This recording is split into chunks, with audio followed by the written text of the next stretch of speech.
रामू के माता पिता का कई साल पहले देहांत हो चुका था। अब उसकी दुनिया सिर्फ उसकी दादी थी।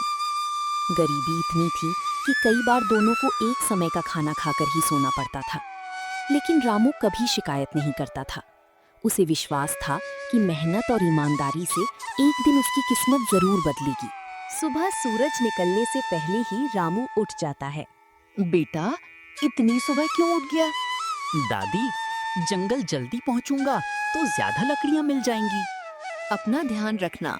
आप चिंता मत करो। रामू कुल्हाड़ी उठाता है और जंगल की ओर निकल जाता है।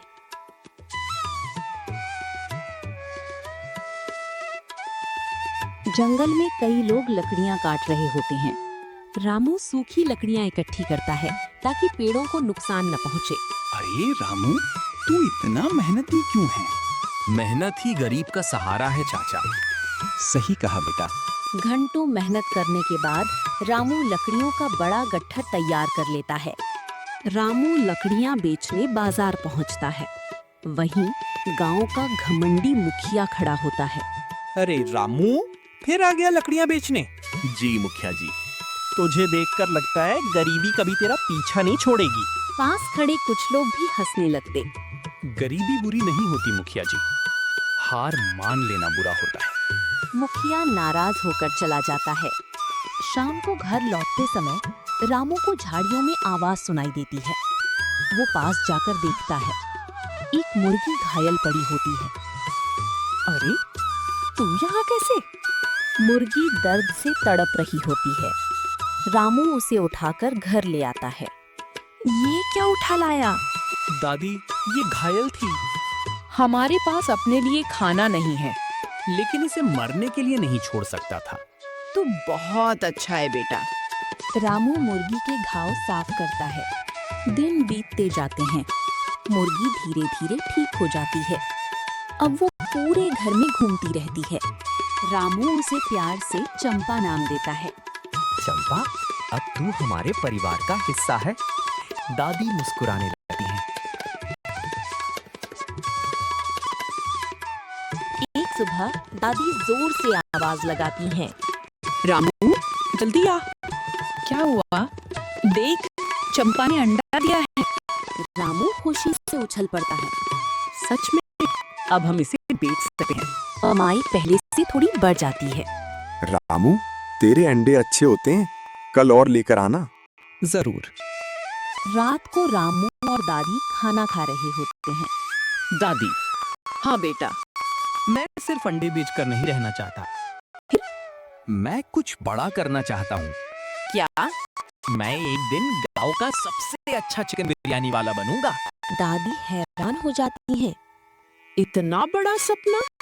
सपने हमेशा बड़े होने चाहिए।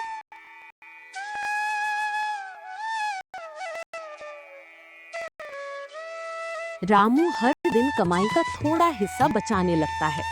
वो कोई फालतू खर्च नहीं करता। गांव वाले उसका मजाक उड़ाते हैं।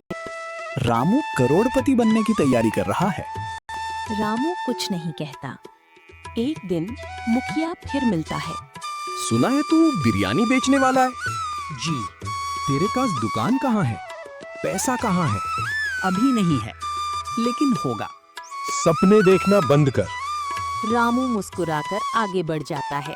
अब रामू दिन में जंगल जाता है, शाम को मजदूरी करता है, रात को अंडे बेचने की तैयारी करता है। धीरे धीरे उसकी बचत बढ़ती जाती है। 6 महीने बाद रामू के पास कुछ पैसे जमा हो जाते हैं। वो बाजार जाता है, चावल खरीदता है, मसाले खरीदता है और थोड़ा चिकन खरीदता है। क्या करने वाला है?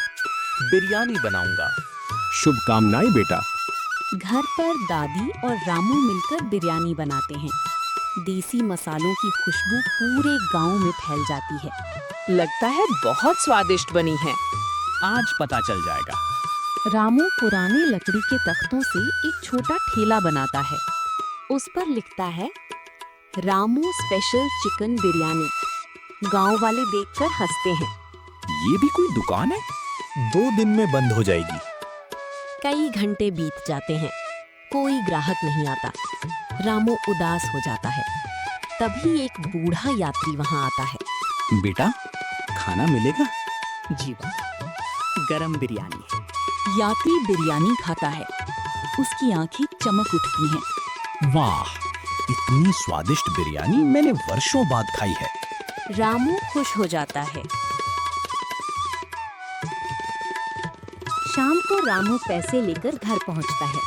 आज कैसा रहा? सब दिख गया। सच? हाँ। दोनों भगवान का धन्यवाद करते हैं।